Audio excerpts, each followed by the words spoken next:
Que Dieu vous bénisse. Nous allons parler ce matin d'un thème très sérieux, très important. Nous allons, grâce à la Bible ce matin, travailler dans le domaine du thème de l'occultisme. Et c'est beaucoup important pour chacun d'entre nous. Nous allons prendre notre livre directement dans Deutéronome. Le livre de Deutéronome 29. Nous allons lire dans Deutéronome 29, verset 29, chapitre 29, verset 29. Deutéronome chapitre 29, verset 29. Si quelqu'un trouve ça, la personne peut nous lire ça. Deutéronome, oui.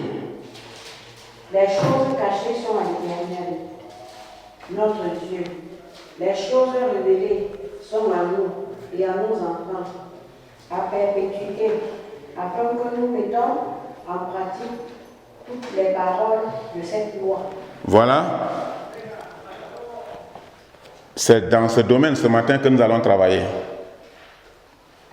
Les choses cachées sont à l'Éternel. Et les choses révélées sont à nous et à nos enfants. Voilà ce que dit la Bible. Les choses cachées sont à l'Éternel. Mais quand Dieu les révèle, nous sommes tenus informés de la révélation. Et nous pouvons savoir à partir de la révélation de Dieu, quand Dieu nous révèle ces choses. Si nous demeurons ignorants, on ne peut pas être enseigné. Parce que si Dieu nous révèle ces choses, c'est pour que notre vie change. Premier point, je pose la question. Qu'est-ce que l'occultisme? Qui va nous répondre? Qu'est-ce que l'occultisme? C'est un français normal, hein? Ne disons pas que c'est biblique, c'est pourquoi je ne comprends pas. Vous voyez, l'occultisme, c'est quelque chose de caché. Ce qui est caché. C'est ça l'occultisme. Et le mot occultisme vient du latin. En latin, ça se lit occultus, qui signifie simplement caché ou secret. C'est ce que la Bible dit, c'est ce que le mot explique. Et ce terme explique que toutes les idéologies et toutes les activités qui mettent en mouvement des puissances invisibles. Tout ce qui est invisible, tout ce qui est caché. Donc ce thème ce matin va nous faire beaucoup de bien parce qu'il va nous permettre de comprendre ce qui est caché et ce qui est révélé. Il y a origine des différentes puissances. Nous allons commencer par Dieu. Genèse 1, verset 1. Genèse chapitre 1, verset 1. La Bible dit: au commencement, Dieu créa les cieux et la terre. Simple. Voilà ce que le verset dit. Et ça veut dire que si Dieu a créé, c'est que ça n'existait pas. Et le livre de la Genèse commence par ces mots, ici, au premier chapitre et au premier verset. Au commencement, Dieu créa les cieux et la terre. C'est là une manifestation de puissance inimaginable. Un ciel que nous voyons actuellement ici, là, il n'y a pas de poteau. Mais quand tu vois ce ciel-là, ces cieux-là couvrent complètement le monde. Le ciel que nous voyons au-dessus de nous ici, il n'y a pas de poteau pour soutenir ça. Mais si ce matin on demandait à un ingénieur la construction d'un immeuble, vous allez vous rendre compte de combien de piliers qu'il va présenter pour ne pas que l'immeuble tombe.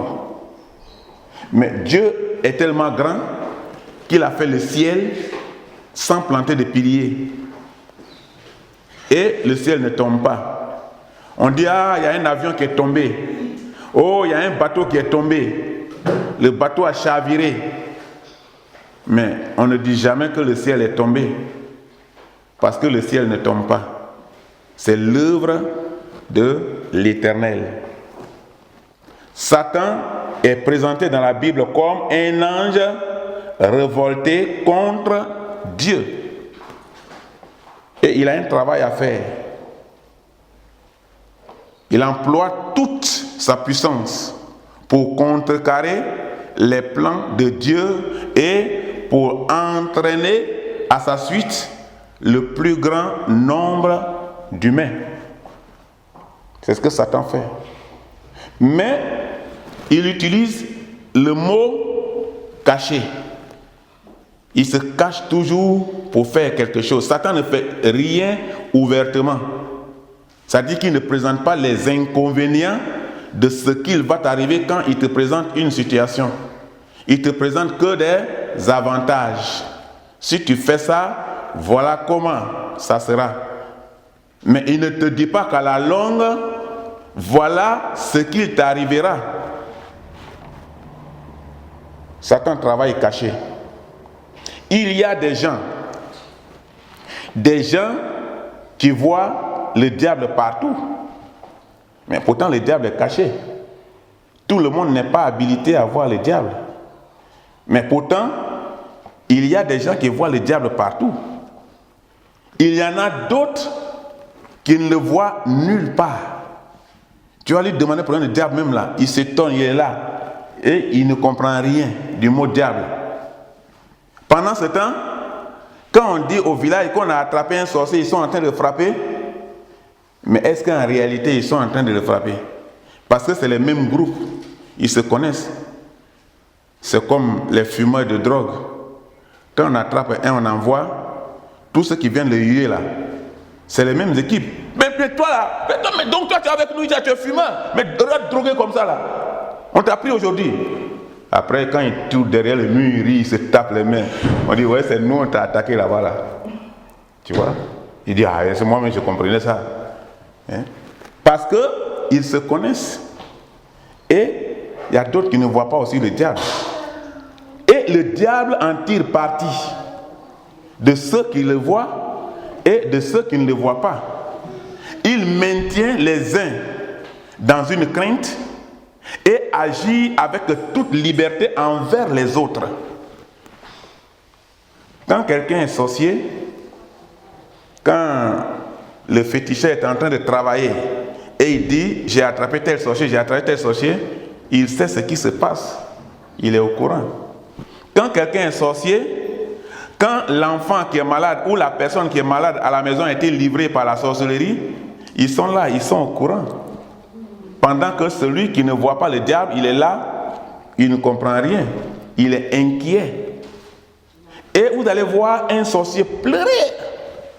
Mais pourtant lui-même là, il était là quand on frappait la personne, quand on le transformait en mouton. Parce que le diable ne mange pas quelqu'un physiquement, il faut le transformer en un animal. Il faut changer la forme de l'homme à l'animal. Et pendant ce temps-là, il était là. Il faisait partie de ceux qui ont fait le travail.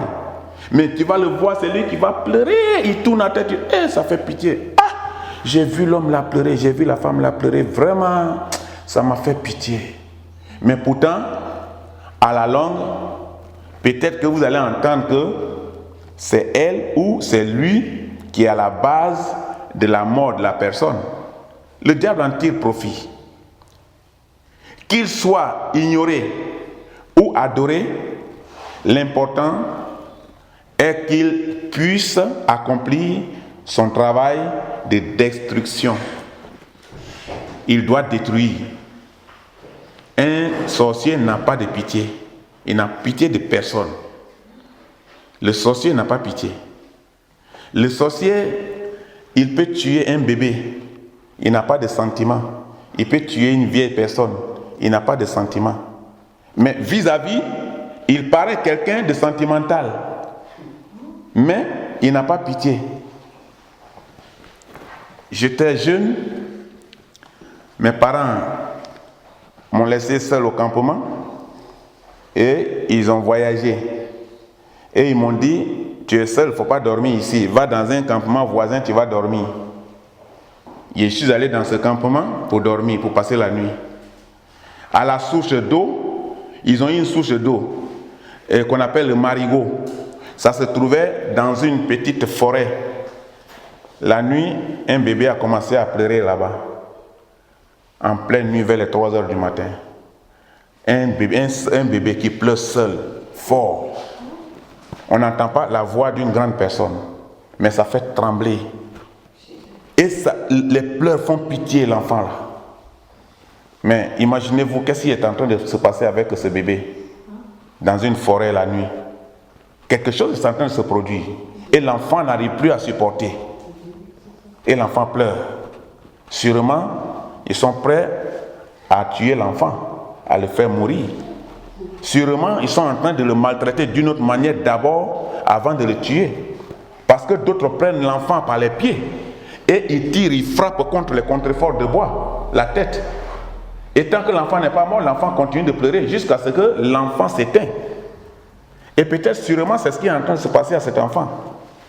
Il y a une vieille qui était propriétaire de ce campement qui est sortie, qui dit, vous qui êtes là, à la source d'eau là, vous qui êtes assis dans la forêt là, pardonnez, c'est là que nous prenons notre eau pour boire. Quittez-la avec l'acte que vous êtes en train de commettre. Je ne sais pas si elle voit, je ne sais pas si elle ne voit pas, mais c'est des mots qu'elle a utilisés. Pendant que moi je suis vraiment emporté par la peur de voir un enfant pleurer dans une forêt. Pendant que ceux qui sont au campement, sûrement, qui ont leur campement là, savent ce qui se passe. D'autres voient, d'autres ne voient pas. Mais Satan tire profit et Satan doit accomplir son travail de destruction. Il y a ce qu'on appelle la séduction du chrétien. Et Satan a un plein pouvoir pour séduire le chrétien. Allons dans 2 Thessaloniciens, chapitre 2, verset 2. Celui qui trouve 2 Thessaloniciens, chapitre 2, verset 2, peut nous lire la partie. Et vous allez voir que Satan va séduire l'homme.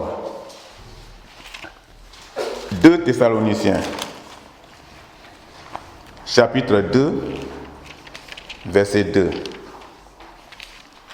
ne pas vous laisser facilement ébranler dans votre bon sens et de ne pas vous laisser troubler, soit par quelque inspiration, soit par quelques paroles, ou par quelques lettres qu'on devrait venir de nous, comme sur le jour du Seigneur est déjà.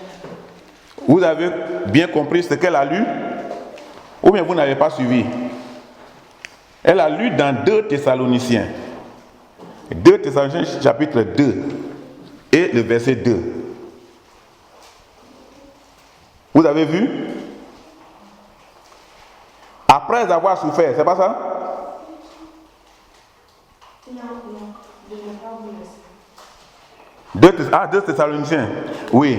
Ça c'est 2 Thessaloniciens verset 2, chapitre 2. De ne pas vous laisser facilement ébranler dans votre bon sens et de ne pas vous laisser troubler, soit par quelques inspirations, soit par quelques paroles ou par quelques lettres qu'on dirait venir de nous comme si le jour du Seigneur était déjà là. Voilà, il y a quelqu'un, il y a des années de cela, qui a dit que le monde va bientôt finir et il ne va pas cultiver. Mais 2 ans après, il a commencé à cultiver, parce que s'il ne cultive pas, il va mourir. Et quand l'année 2000 devait arriver, 2000 ans, mais beaucoup ont pensé que ça allait être la fin du monde. beaucoup étaient inquiets. Et la Bible dit de ne pas vous laisser séduire. Parce que le premier stade de la séduction consiste à croire qu'on ne peut pas être séduit. Moi, j'ai un esprit déjà élevé, Satan ne peut pas me séduire. Déjà, tu te fais gagner. À tous les niveaux spirituels, Satan peut te séduire. Seulement il faut tenir pour surmonter la séduction. Pour surmonter les épreuves.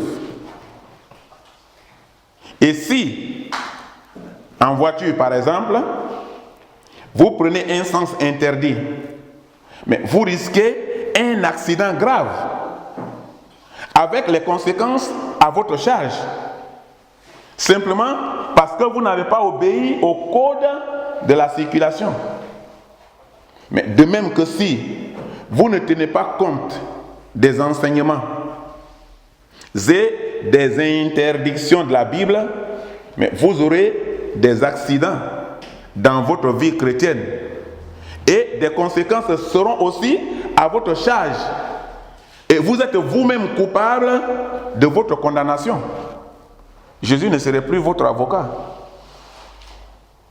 C'est pourquoi, quand il y a une séduction, qu'on n'est pas enseigné, on tombe facilement là-dedans. Et on dit, ah ça là, c'est parce que mes parents le font. Ah ça là, quand je suis né, c'est ce que j'ai vu. Ah non, comme ce sont mes amis qui le font, je les accompagne. Ah bon, je peux faire un temps et après, et on est séduit. Les buts de Satan sont simples, dans le sens qu'ils sont entièrement opposés à ceux de Dieu. Tout ce que la Bible enseigne, c'est tout ce que l'ennemi demande de pratiquer. Tout ce que la loi interdit dans le monde même, c'est tout ce que l'ennemi nous inspire à la pratique dans le monde.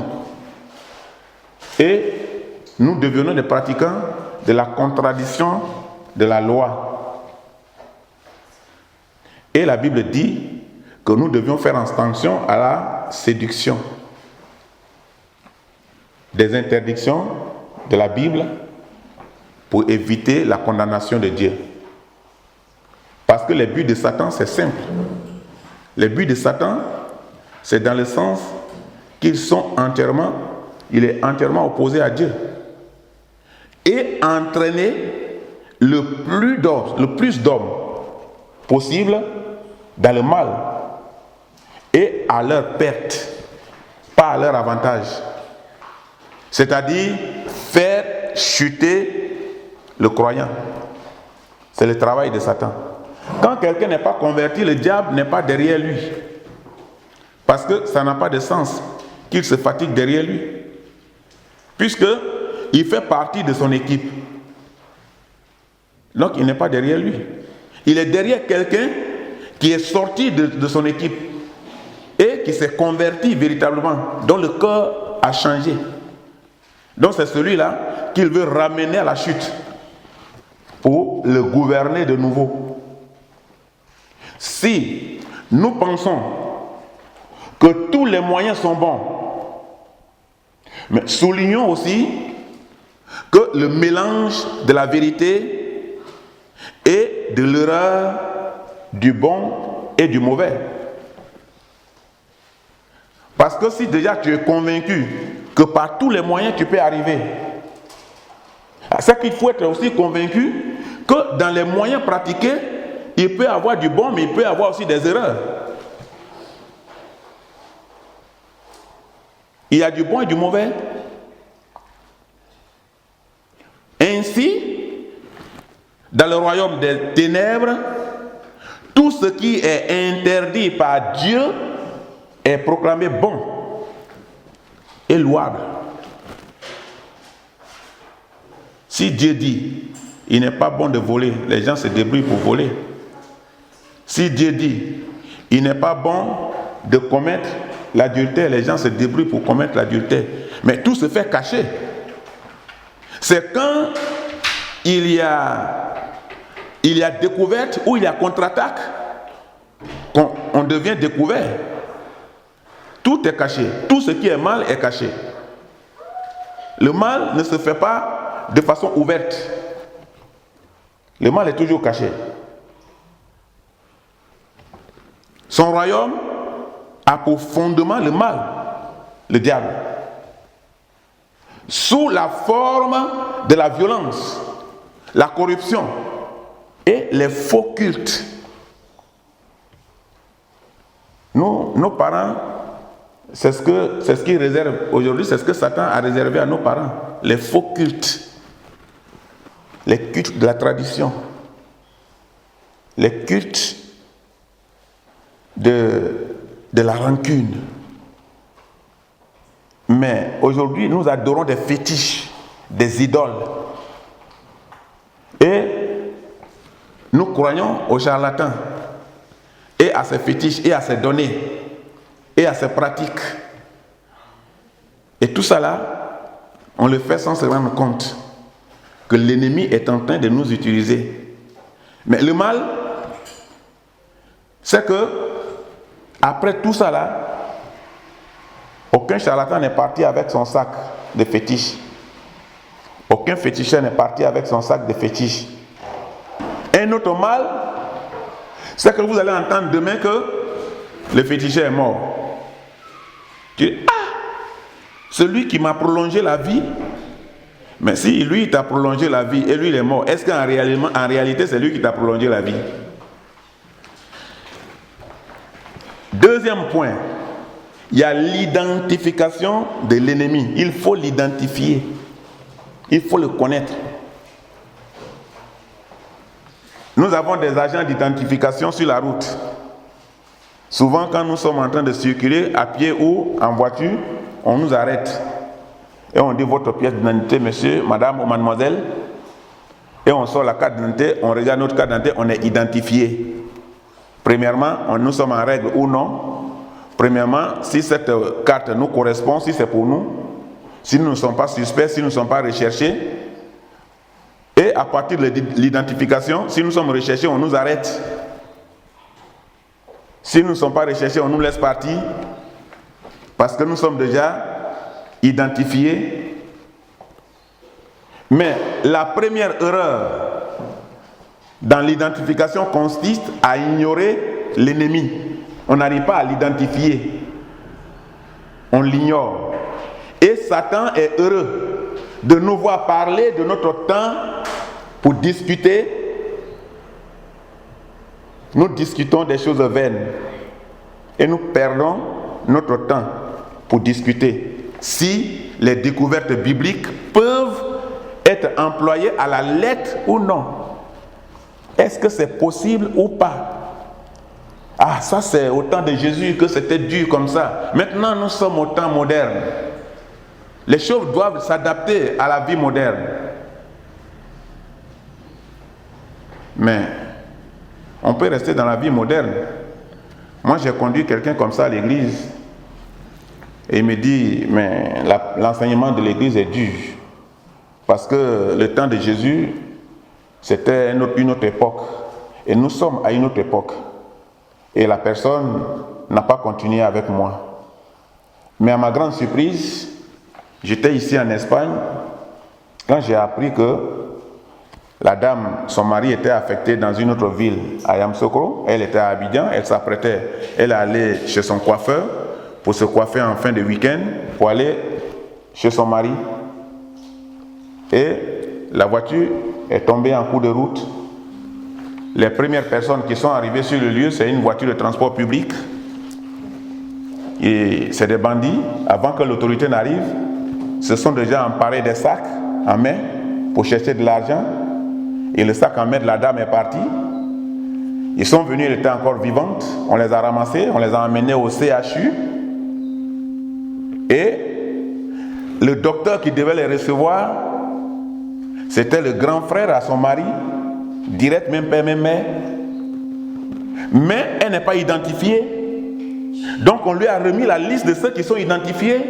Il courait partout pour sauver les gens pendant que la femme de son frère était en train de mourir.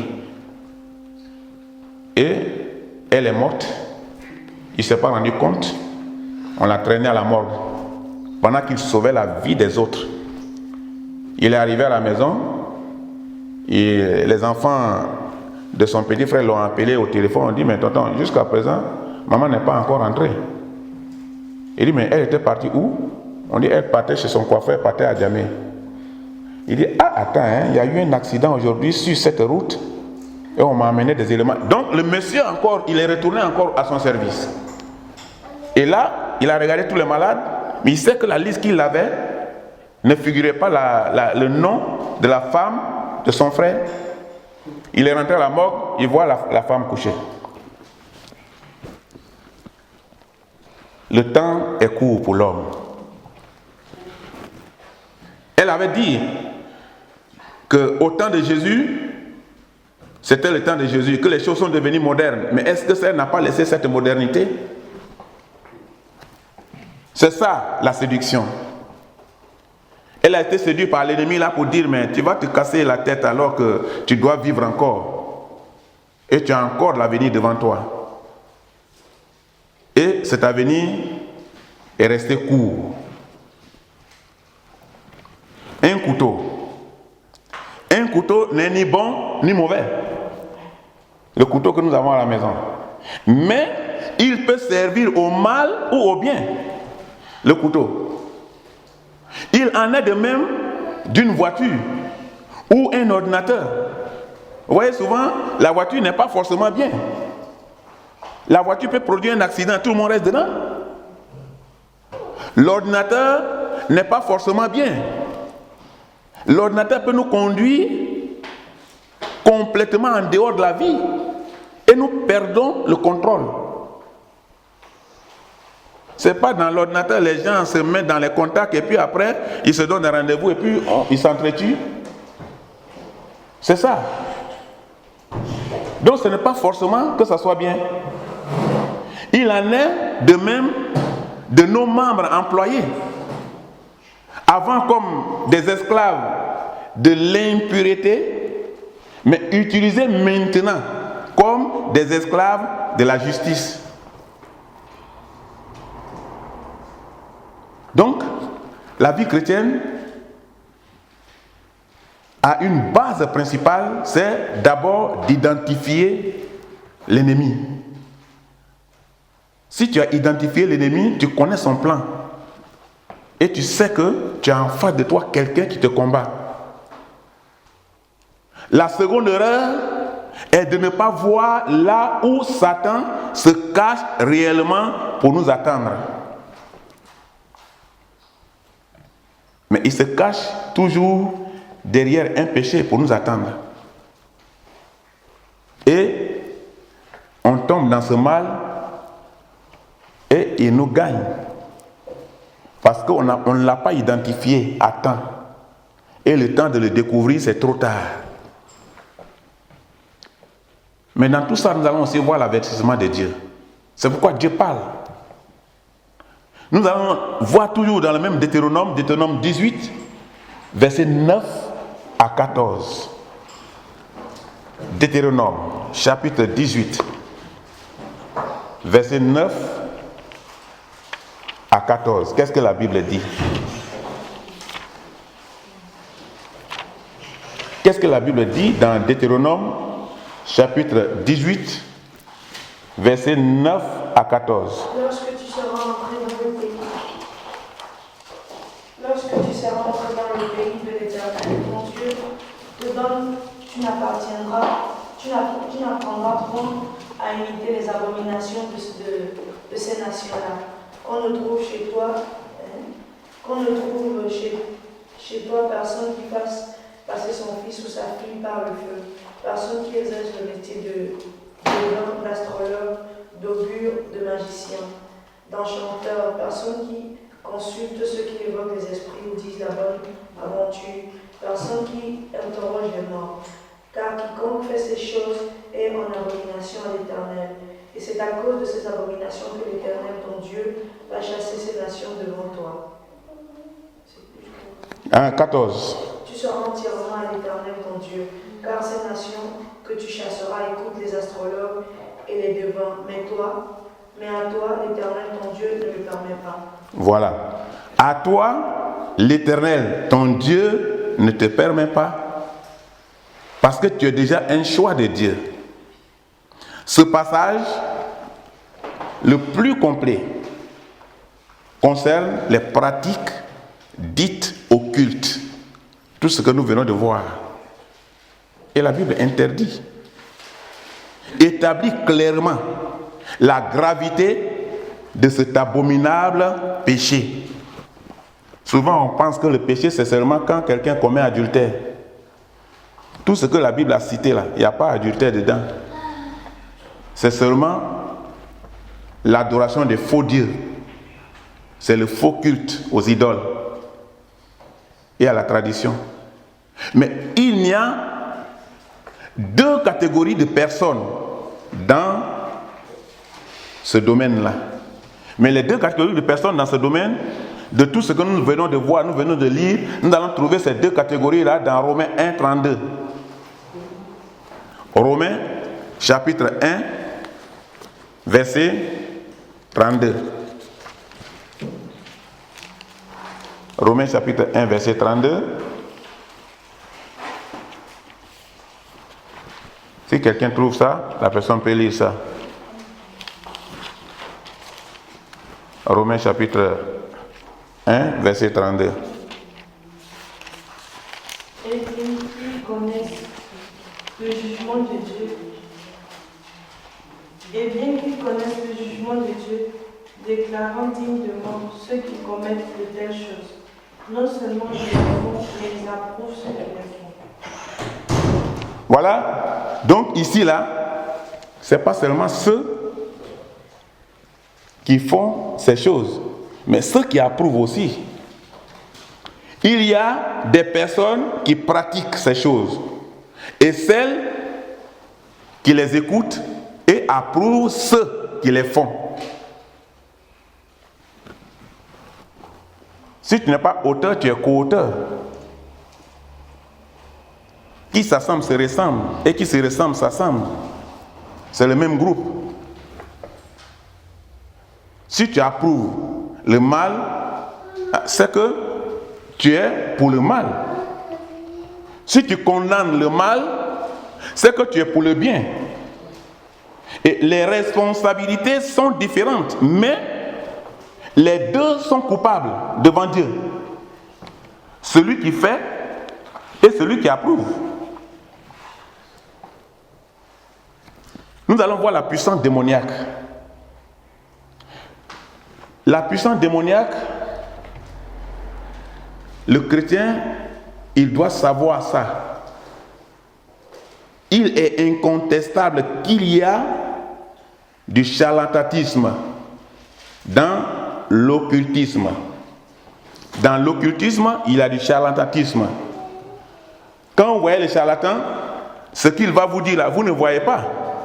Soit il va jeter les coris, soit il va regarder dans l'eau, soit il va regarder dans le miroir, et il va vous dire ce que lui il voit. Parce que ce que lui il voit est communiqué par l'esprit, qui est en contact avec le deuxième ciel. Et tu es là, tu remis la tête. C'est ça. Tu écoutes avec attention. Tu es en train de dire quelque chose qui tombe dans mon cœur. Et c'est en ce moment-là, il va te mélanger toutes les pédales. Et ça se trouve aussi dans la fraude. C'est des escrocs. Quelqu'un qui te dit il va te prolonger la vie et tu vois qu'il est mort, c'est qu'il est escroc. Il t'a escroqué l'argent. Parce que lui-même, il serait le premier à prolonger sa vie, la vie de sa mère, de son père. C'est une exploitation certaine de l'être humain. Et vous allez trouver qu'il y a quelqu'un qui est intellectuel, qui va prendre sa voiture en ville ici, pour aller dans une forêt, et on lui indique le chemin, au fur et à mesure. Il s'en va, au fur et à mesure, il s'en va. Et il laisse la voiture quelque part, la voiture ne peut plus continuer. Il va à pied, fatigué. Pourtant, en ville ici, il est assis sous climatiseur. Et il s'en va voir le charlatan ou le féticheur. Et le féticheur lui démontre sa vie, ce qu'il doit devenir. Mais est-ce que tu n'es pas déjà devenu quelqu'un par tes études? Si tu as étudié, c'est sûr que l'étude ne se perd pas. Ce que tu as appris va te servir d'un moment à l'autre, quel que soit le temps. Et c'est toi qui s'en vas voir le charlatan pour qu'il te démontre ce que tu vas devenir. Mais tu es devenu déjà quelqu'un, tu es assis sous climat, tu as une voiture. Ce n'est pas déjà un honneur pour toi. Et tu t'en vas te faire exploiter. Et c'est toi qui emballes l'argent par le caoutchouc et tu t'en vas donner au charlatan en brousse. Quelle honte! En Afrique, toute la vie d'un peuple passe par les sorciers du village. En Afrique. Parce que c'est un travail commun. Ils le font en collaboration. Chacun a un rôle à jouer. Souvent, on prend des gens par quartier et on forme l'équipe. Si la personne résiste, c'est toi qu'on va envoyer, tu seras sans pitié. Tu vas mettre le marteau sur sa tête, ou c'est toi qui vas l'égorger, ou c'est toi qui vas faire tel. Et tu as un rôle à jouer. Et chacun a un rôle. Et en Afrique, c'est ça. Aucun Africain ne peut nier la puissance occulte ou du pouvoir des sorciers et des marabouts. Aucun Africain. Ça existe, c'est vrai. Si tu n'as pas la parole de Dieu pour surmonter, c'est vrai, ça existe. Les gens passent par la sorcellerie. Ils savent qu'elle est réelle et qu'ils sont capables de tuer à distance. Le sorcier tue à distance. Si tu n'as pas Christ, tu vas dire, non, moi je ne vais pas au village, je vais me cacher en Europe. En Europe, c'est où pour le sorcier? Les feuilles de bananier suffisent pour fabriquer un avion. Et il est ici. La seule chose qui donne la direction au sorcier, il faut que tu aies quelque chose chez toi. Qui soit un fétiche, qui collabore directement avec la ligne. Ils sont chez toi. Tant qu'il y a quelque chose chez toi, c'est plus facile pour un sorcier. La feuille de bananier suffit. Pourquoi on rentre chez toi ici aujourd'hui?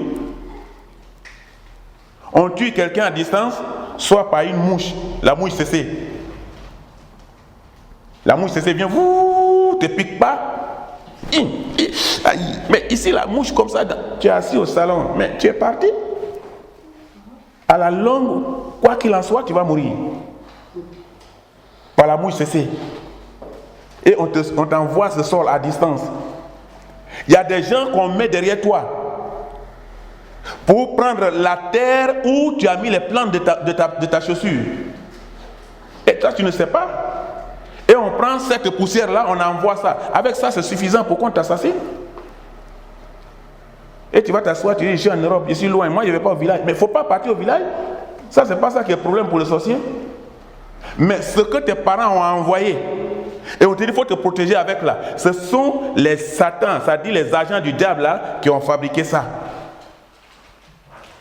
Si toi, tu t'assois en Europe, ici, tu payes un téléphone, tu envoies à un parent, ça veut dire que tu as tissé un contact entre ton parent et toi.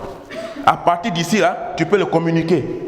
À partir d'ici, si le téléphone est bon, s'il a l'internet là-bas, à partir d'ici, tu peux le voir. En parlant avec lui, tu le vois. Et vous parlez face à face. Et ça, c'est la technologie. Mais le sorcier est le plus technicien que ça. Et nous sommes aujourd'hui dans cette situation. Et les gens meurent à distance. Tu vas à l'hôpital, il ne faut pas compter sur les médecins. Nous allons lire dans Exode 7. Exode chapitre 7, verset 11. Exode chapitre 7, verset 11. La Bible dit quoi? Chapitre 7, verset 11. Mais Pharaon appela des sages et des enchanteurs et les magiciens d'Égypte. Eux aussi en firent autant par leur enchantement. Ah, voilà. Ça, c'est une pratique de la sorcellerie. Quand ça chauffait, Pharaon aussi a fait venir ces éléments. Ce ne sont pas des chrétiens. Et le travail qu'ils ont fait ici, c'est un travail qui correspondait exactement à l'œuvre de Dieu, par la puissance. Satan aussi est puissant. Satan est puissant. Moïse fut confronté aux puissances démoniaques qui vont jusqu'à un certain point imiter la puissance divine. C'est ça qu'on a vu là. Mais pourquoi les gens ne peuvent pas croire? Si eux, ils démontrent qu'ils sont forts et que ce qu'ils font est réel, pourquoi les gens ne peuvent pas croire ça? Les gens vont croire, c'est une séduction. Personne ne peut contester la réalité de ces miracles extraordinaires. Mais la Bible nous apprend la supériorité de la puissance divine sur ces choses. La puissance divine est supérieure sur toutes ces choses. Parce que toutes ces choses-là ont une fin. Tu peux régner avec. On dit tu es fort. Mais ta force a des limites. Et ces limites prendront fin un jour. C'est pourquoi la force divine est supérieure. Parce que là, ça ne prend pas fin. Tu pars avec. La télévision est devenue aujourd'hui un instrument. C'est pas mauvais. Au niveau technique, la télévision est aujourd'hui un instrument influent. Un instrument influençant favorablement les hommes par ses activités. Quelqu'un peut être bloqué à la télévision là pendant toute la journée. La télévision est un moyen d'information qui joue un rôle important dans la société. Ça nous permet de savoir ce qui est en train de se passer dans un village, dans une ville ou dans un pays. Même les guerres qui se produisent dans des lieux beaucoup plus compliqués. C'est grâce à la télévision que nous sommes tenus informés. Mais on assiste au contraire à des spectacles répétés de violence aujourd'hui à la télévision, d'immoralité. C'est des choses terribles que nous sommes en train de voir aujourd'hui à la télévision. Et de nombreux parents, nous tous, laissent leurs enfants devant le petit écran toute la journée, pour les raisons que ce sont des programmes spécialement préparés pour les enfants. On dit à les enfants un programme, ils n'ont qu'à s'asseoir là. Et toute la journée, les enfants sont bloqués là à la télévision. Et quand on voyait où il y a la télévision, même quand tu envoies un enfant pour aller prendre de l'eau pour envoyer, ça le dérange. Parce que l'enfant est consacré, est complètement sacrifié. Et l'enfant ne veut pas même sortir de là. Mais faites l'essai. L'essai d'une seule fois. Regardez l'ensemble du programme et vous verrez que les dessins animés pour les enfants font souvent appel à une initiation aux pratiques occultes. Les dessins animés que vous voyez là. Ce n'est pas toutes ces images-là qui sont bien. Il y a quelque chose qui est caché derrière ça. Simplement, en manipulant les boutons et en changeant de chaîne, vous pouvez vous trouver en direct avec les meurtres dans le programme des enfants, avec les scènes sexuelles dans le programme des enfants, avec la magie ou les séances spirites dans le programme des enfants. Mais au commencement, c'était pas ça. C'était des bons dessins qui jouent au fur et à mesure. Ça change. Et ça conduit les enfants dans d'autres domaines. Pourtant, la télévision n'est pas mauvaise. Mais la télévision a des inconvénients et des conséquences. Soit vous maîtrisez la télévision, ou soit c'est elle qui vous maîtrise. Ne devenez pas un esclave de la télévision, mais pensez à protéger vos enfants contre certaines pratiques. Et ça, nous sommes tous concernés.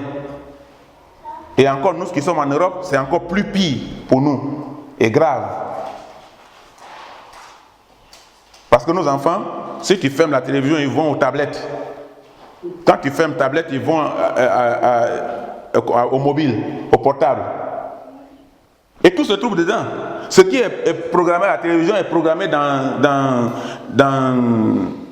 l'ordinateur, c'est programmé dans la tablette, c'est programmé dans le portable. Et tout ça, là, ils ont fait ça pour ne pas échapper. Prenons le cas de l'ordinateur. C'est une invention géniale, l'ordinateur, avec les services exceptionnels qu'il vous rend, mais présentant certains dangers. L'ordinateur, c'est un petit paquet comme ça, mais il y a tout le monde dedans, le monde entier est dans l'ordinateur. Il prépare une génération en bien ou en mal. L'ordinateur. Tous ceux qui disent je m'en vais en Irak, je m'en vais dans tel coin, je m'en vais en Syrie, tout cela, la plupart c'est des contacts par l'ordinateur. Et il prépare cette génération-là, l'enfant que tu as éduqué pendant un temps. Et quand l'enfant rate cette éducation familiale d'origine et que l'enfant rentre dans les pratiques de l'ordinateur, c'est fini. Tu vas voir que l'enfant va prendre des contacts partout. Et il y a des petites filles, à l'ordinateur, j'ai croisé dans tel jardin. Et tous ceux, vous allez voir qu'on les a assassinés et on trouve leur corps. Vous avez perdu un membre que vous avez pris soin de lui pendant des temps. Mais par la faute de l'ordinateur. Mais ce n'est pas que l'ordinateur est mauvais, mais il y a des conséquences. Dans le problème de l'ordinateur, il y a les dangers. Ça prépare une génération en bien ou en mal. Et met à la disposition des enfants un ensemble de possibilités de jeu, plus ou moins bons. Parce que là, ça commence là. On leur donne un programme de jeu. Mais 3 points d'interrogation à suivre. Mais l'attrait de l'image qui bouge est irrésistible pour la plupart des humains conscients. Enfin, il faut savoir aussi que plusieurs jeux de rôle sont des initiations à l'occultisme ou à la défaite de l'enfant. L'enfant devient rétrograde à partir de là. La chute de l'enfant peut venir aussi par là. La délinquance de l'enfant peut venir par là. Et tu es surpris de voir un enfant qui était correct à la maison hier, de voir l'acte qu'il est en train de commettre. La défaite. La musique. La musique. Souvent on voit les enfants, tous les enfants dans la rue avec mobile en main. Musique boum boum boum boum boum boum boum. Les chansons à l'époque de notre temps, ça signifiait quelque chose. Ça explique la vie de quelqu'un ou la vie d'un peuple. Mais aujourd'hui là, ding ding ding ding ding ding ding ding ding, mais ça ne explique rien. Plusieurs chanteurs sont des satanistes déclarés, qui ont vendu leur âme à Satan pour avoir la réussite. Beaucoup. Ça, c'est musique normale. Quand vous rentrez dans la tradition, Il y a des griots, il y a des pays où il y a des griots. Le griot qui chante là, c'est pas un hasard. Quand un griot rentre chez quelqu'un, il dit, hé, Moussa, toi ton papa était comme ça, ta maman était comme ça, vous étiez une famille comme ça, honorable, les gens. Et il commence à dire n'importe quoi. Il y a un Malien qui a donné 3 millions comme ça au griot. La somme qu'il a cherché avec sa pauvre femme pour construire une maison. Ils ont gardé les 3 millions là. Parce qu'on est en train de parler des ancêtres, de son père. Il est sorti, il a donné. Il vient, il sort, il donne. Il sort, il donne. Pendant que la griotte est en train de parler, le griot est en train de parler. Il a tout donné. Le griot est parti. Il dit, hé Allah. C'est trop tard. Mais Allah a fait quoi? Allah c'est Dieu. Mais Allah n'a rien fait. Parce que c'est la puissance démoniaque qui l'a animé. Et ça là, si vous avez fait peut-être le village, vous n'avez pas vu les gens labourer. Moi j'ai vu des gens labourer. Il y a d'autres, quand ils rentrent en transe, ils prennent les bois qui sont dans les champs, des gros bois, des gros troncs de bois. Il met sur l'épaule, il envoie, il met ça en brousse là-bas, il revient et il commence à travailler. Mais est-ce que c'est sa force? C'est pas sa force. Il utilise la force d'un animal ou la force d'un homme pour faire tout ça. Et Satan a gagné les musiciens. D'autres musiciens ont vendu leur âme pour avoir la réussite. Les paroles de leurs chants sont des louanges au diable. Sans parler des messages. Ils donnent des messages dans la chanson qui sont complètement diaboliques, qui amènent ceux qui écoutent ces chants à des comportements soit agressifs, soit immoraux. Vous ne voyez pas que la musique peut conduire quelqu'un à la guerre? Pourquoi souvent il y a des musiciens, le gouvernement envoie pour les ligoter? Parce qu'il y a un sens dans ce qu'il est en train de dire. On dit allez le chercher, mettez-le en prison. Pourquoi? Sinon chanter ça quoi et puis on met quelqu'un en prison. Mais c'est ce qu'ils disent dans les chants là qui révolte.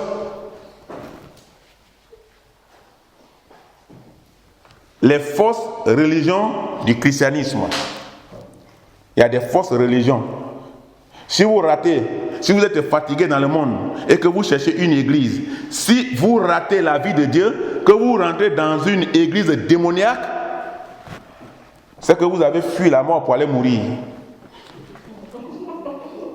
Vous allez mourir maintenant tranquillement là-bas. Adorer un Jésus qui est différent de celui présenté par la Bible, c'est un acte idolâtre ou un acte d'idolâtrie. Il y a des gens qui adorent un autre Jésus. Le Christ des Mormons, c'est un autre Jésus. Le pasteur mormon, il a droit à 4 femmes. Et tous les serviteurs, tous ses disciples ont droit à 4 femmes. Et la Bible dit ici dans Genèse que Dieu créa l'homme et la femme. Le mormon a droit à 4 femmes.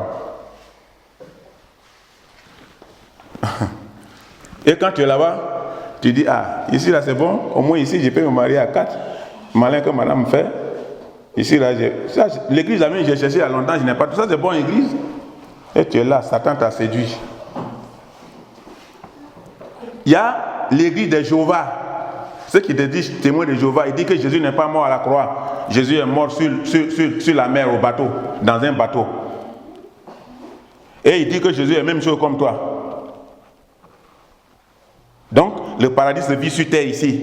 Dieu va amener un paradis, tu vas vivre ce paradis. Mais ils disent que les 144 000 personnes qui doivent être choisies sont choisies. Mais pourtant, ils continuent d'arrêter les gens sur la route.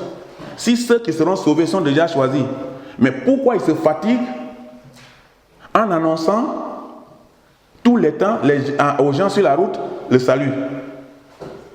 Si vous constatez, c'est les dimanches qu'ils sortent beaucoup pour empêcher les chrétiens, ceux qui ont la Bible en main, pour les empêcher de partir, d'être au rendez-vous. Ça, c'est des forces d'adoration. Et c'est une adoration qui ne vous conduit pas vraiment à vos projets qui est de croiser Dieu. Ce n'est pas le Christ de l'évangile, ni de la Bible que vous avez là. C'est un autre Christ. 1 Timothée 4, versets 1 à 3. 1 Timothée, chapitre 4, versets 1 à 3. Qu'est-ce que la Bible dit? 1 Timothée, chapitre 4, versets 1 à 3.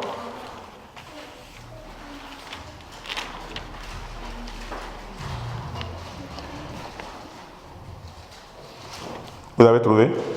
C'est celui, quelqu'un qui a trouvé peut lire. Mais l'Esprit dit expressément que dans les derniers temps, quelques-uns abandonneront la foi pour s'attacher à des esprits séducteurs et à des doctrines de développement. Par l'hypocrisie de faux docteurs portant la marque de la flétrissure dans leur propre conscience, prescrivant de ne pas se marier et de s'abstenir d'aliments que Dieu a créés pour qu'ils soient pris avec action de grâce à ceux qui sont fidèles et qui ont connu la vérité. Voilà. Moi, j'ai croisé quelqu'un qui me dit, ici en Espagne, à Saragossa, ici, il dit qu'il ne mange pas la viande, mais pourtant, il mange les herbes seulement. Il dit que sa religion ne lui permet pas de manger la viande. Il doit s'abstenir. Ça dit que c'est une contradiction à la vie de Dieu, puisque Dieu a créé les animaux et il a mis à la disposition de l'homme comme sa nourriture. Et lui, il ne mange pas ça. Des fausses doctrines qui portent atteinte à la personne et à l'œuvre de Jésus-Christ. La défense de se marier. On dit aux gens, ne vous mariez pas parce que vous êtes consacrés. Ce n'est pas écrit dans la Bible. S'il ne se marie pas, mais il va vivre comment? S'il n'y a pas de famille pour procréer, qui sont ceux qui seront les membres de l'église? Ce n'est pas écrit dans la Bible. Le seul qui a supporté ici, c'est Paul. Mais Paul était marié. Mais Paul servait Dieu d'une autre manière. Jusqu'à ce que Christ se présente à lui sur la route de Damas.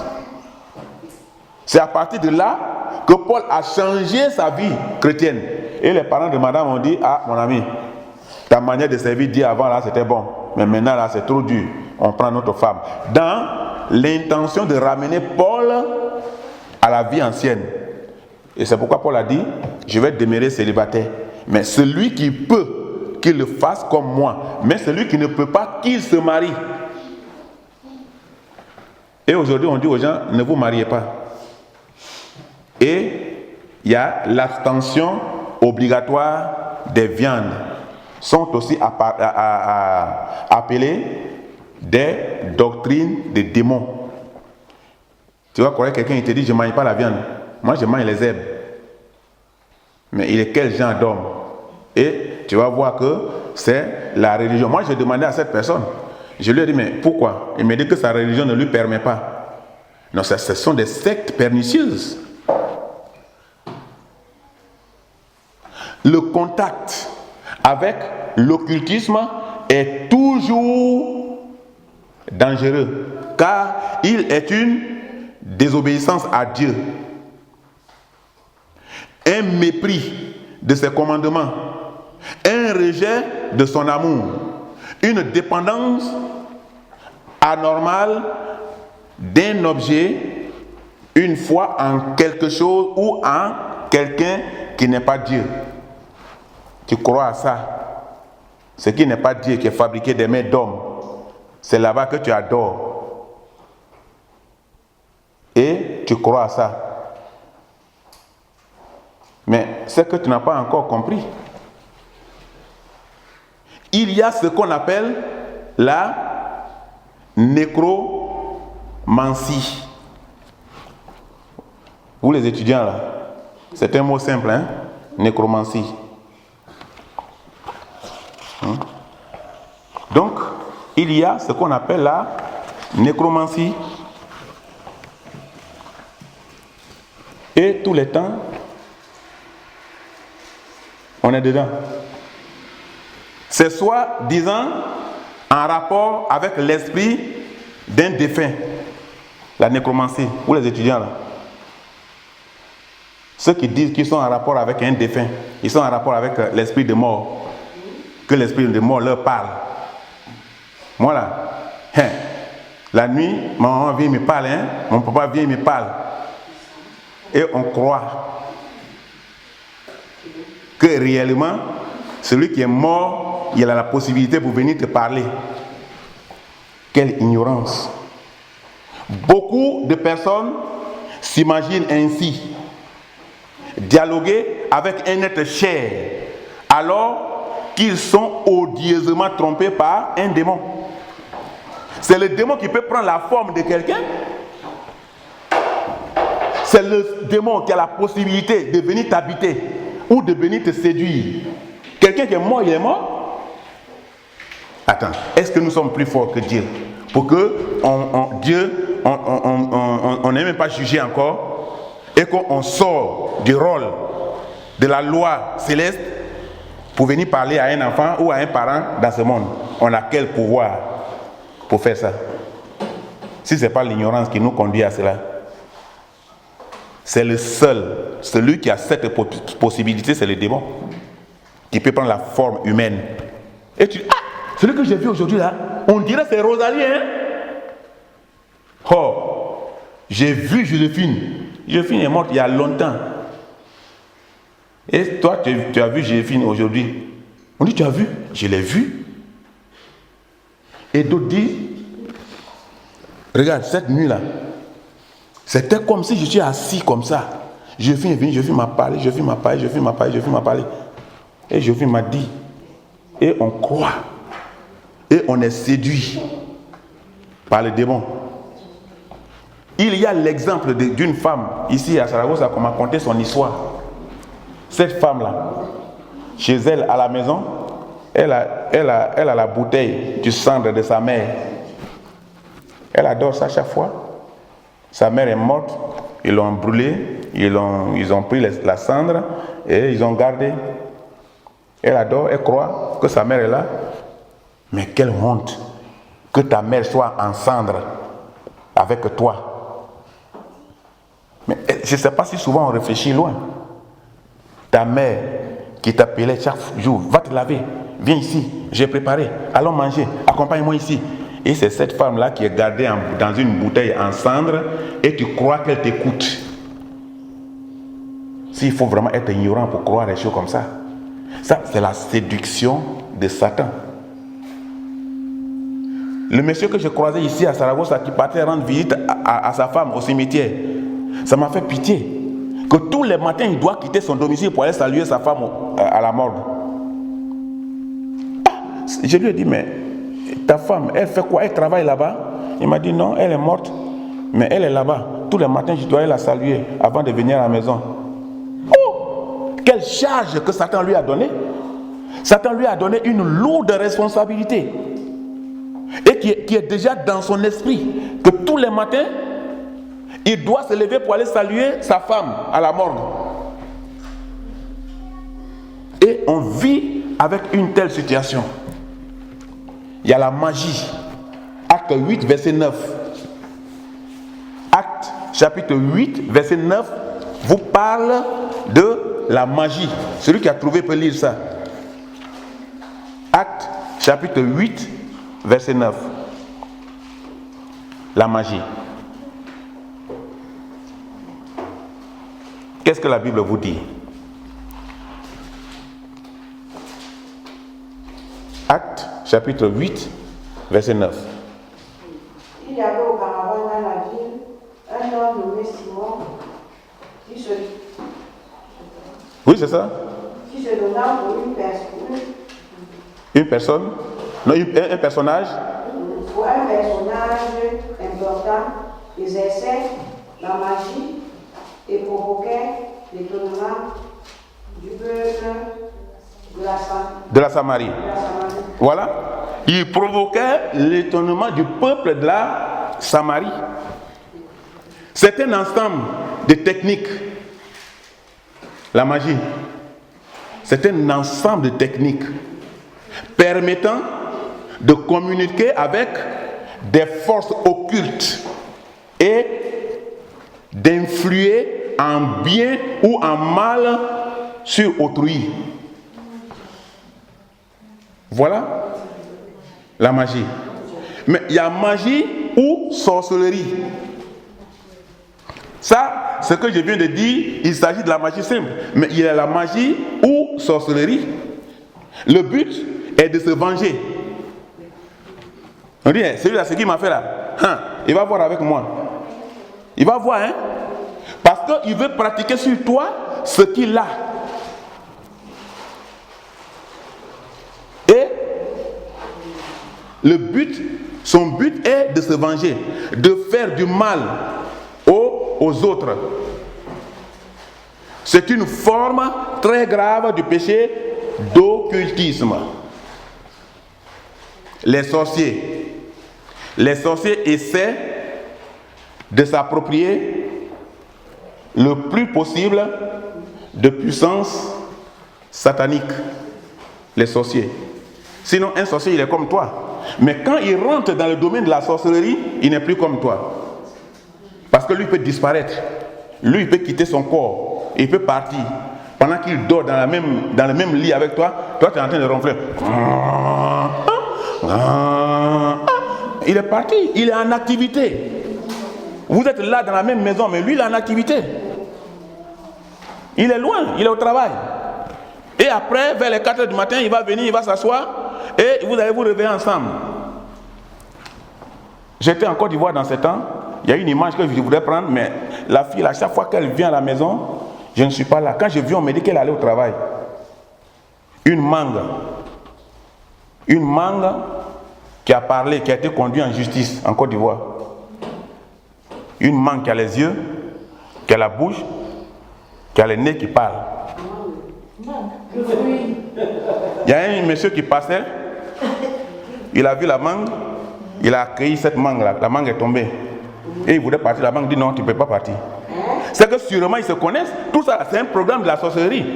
Parce que la personne est sortie de son corps et la personne n'est pas rentrée, le jour est arrivé. La personne ne peut plus rentrer à la maison. Donc ça veut dire qu'on va dire aujourd'hui les malades, les gens vont passer tout le temps, non mais qu'est-ce qui ne va pas, aujourd'hui c'est pas réveillé, ils vont lutter jusqu'à la nuit, va arriver, il va rentrer dans son corps avant de se rétablir. Et le type il passe, ils se connaissent. Il a vu et il a accueilli la mangue est tombée. Et la mangue est assise, elle dit tu peux partir. Il dit je vais partir. Discussion a commencé. Jusqu'à ce que les gens viennent les voir. Le premier parti à la police. Avec la mangue. C'est en justice que la mangue s'est transformée en une personne vivante. Pour dire, lui, moi je suis assis tranquillement. Il est venu, il m'a enlevé en haut, il m'a fait tomber ici. Et puis il veut me laisser à terre pour partir. Tout ça, quand nous voyons, nous devions nous rendre compte de ce qui est en train de se passer aujourd'hui dans le monde. Ça, c'est la sorcellerie. Le blanc touriste qui a à manger dans un restaurant à... Comment on appelle cette ville-là? Mako Bénin. Mais il n'y a pas de ville en Côte d'Ivoire qui s'appelle Mako Bénin. Et ça, c'est dans ma région, dans ma sous-préfecture. Et il a dépassé, entre Logoualé et Man, il a trouvé la ville Mako Bénin la nuit. Il manquait d'essence. Il est rentré, il a vu que la ville est plus éclairée que l'Europe. Il est rentré dans une station d'essence, il s'est servi, on l'a servi là. Il a demandé un restaurant pour manger. Il a mangé, il a fait les photos. C'est un touriste. Et maintenant, il est parti. À son retour, il dit, ah non, vraiment la ville que j'ai vue là, c'est parfait, c'est là-bas que je vais manger. Il ne peut pas manger ailleurs. C'est là-bas que je vais me servir du carburant. Mais il arrive, il a calculé la distance, le kilométrage, il a fait les photos. Maintenant, il vient, il ne voit pas Mako Bénin. Jusqu'à ce qu'il arrive dans une autre ville, dans un autre village. Il revient encore. Mais au milieu, là, il n'y a rien. Et maintenant, il rentre dans le village, il demande, il dit, mais je veux Mako Bénin. On dit, mais Mako Bénin, ça n'existe pas ici. Il dit, comment ça existe ici? Voilà les photos. Voilà, je suis rentré, voilà, on m'a servi d'essence, voilà le restaurant où on m'a conduit, voilà, j'ai mangé ici, voilà ce qu'ils m'ont servi. Les gens voient la photo. On dit, mais ces personnes bizarres là, on ne les connaît pas. le monsieur, on dirait qu'il veut devenir fou. Parce que ça l'étonne qu'il ait mangé dans un restaurant, il s'est servi d'essence à Mako Benin, et Mako Benin n'existe pas jusqu'à aujourd'hui. Tout ce qui est resté avec le monsieur pour envoyer en Europe ici, là, c'est les images. Et ça s'est passé là en 2014. Mako Benin n'existe pas. C'est la sorcellerie. Ça dit que la sorcellerie s'est faite découverte, et lui il est rentré. Ils ont démontré là leur capacité, leur milieu. Mais au retour là, ils ont fermé. Ils ont fait exprès. Et ils l'ont séduit et ils voulaient revenir là encore. Ils ne savaient pas que c'était un truc occulte.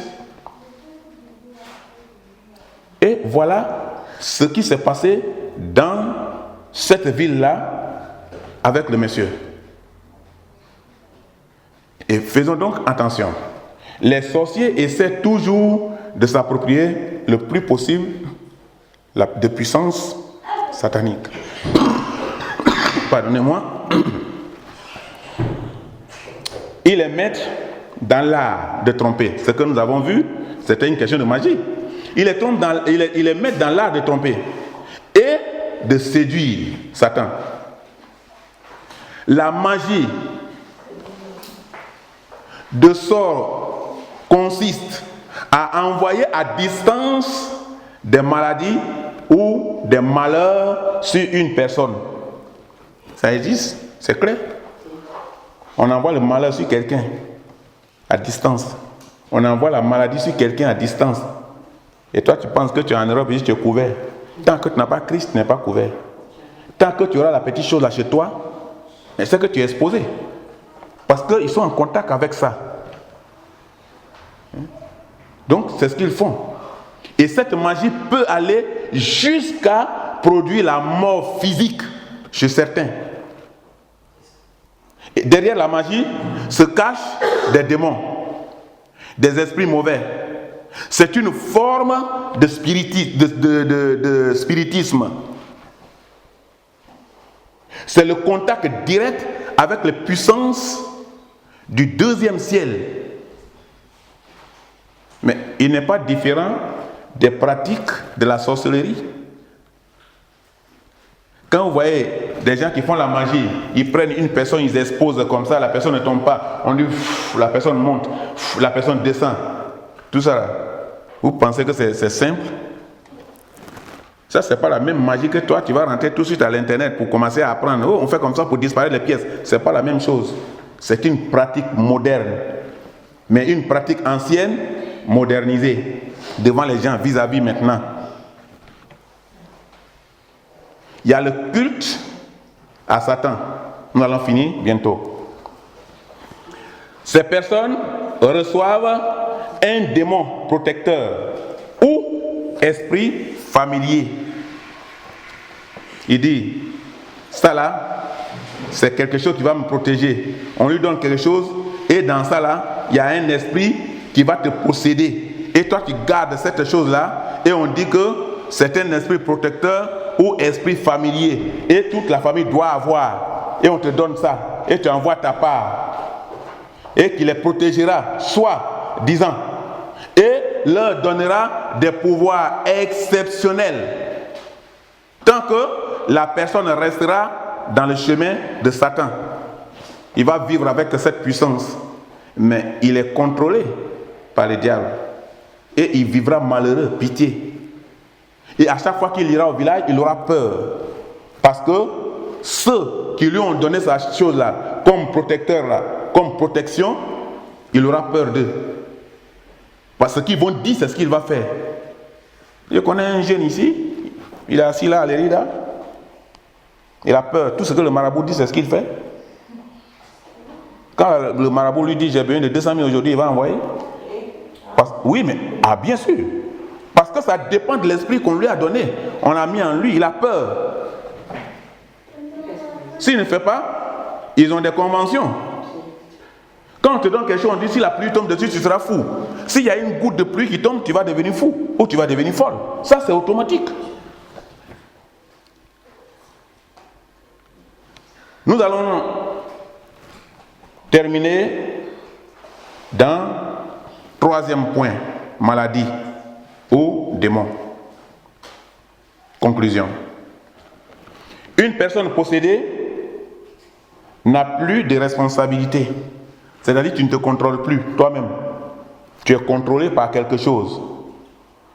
C'est le démon qui la conduit dans toutes ses réactions. Il ne faut pas penser que la personne est libre d'elle-même. Non. La personne est contrôlée par le démon dans toutes ses réactions. Donc la personne préfère même envoyer 200 000 francs au charlatan, même s'il ne trouve rien à manger chez lui. Il y a des maladies qui sont d'origine démoniaque. Elles ne répondent pas aux traitements médicaux. Tu envoies à l'hôpital, tu ne trouveras pas la maladie. On dira même, le docteur va même dire peut-être qu'il fait semblant d'être malade. Ou peut-être il ne veut pas travailler, il cherche à se reposer. Et pourtant il est malade. On lui fait la radiographie, l'échographie. On lui fait tout, on ne trouve rien. Parce que ce n'est pas une maladie normale. C'est une possession démoniaque. C'est spirituel. La solution, c'est la prière. Et tout ça là, en tant qu'Africains, nous devions savoir ces choses. Que Dieu nous bénisse. Jésus, ce nom qui sauve. Jésus, ce nom qui sauve. Jésus, ce nom qui sauve. Jésus, ce nom qui sauve. Jésus, ce nom qui sauve.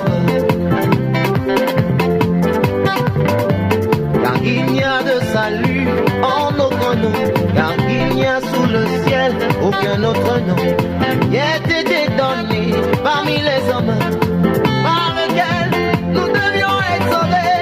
Jésus, ce nom qui sauve, il m'a sauvé. Jésus, ce nom qui sauve, il m'a libéré. Jésus, ce nom qui sauve, il m'a restauré. Ah, Jésus, il m'a délivré. Jésus, ce nom qui sauve. Le nom de ma famille ne m'a pas ouvert les yeux. Le nom de ma nation ne m'a pas donné la paix. Depuis ma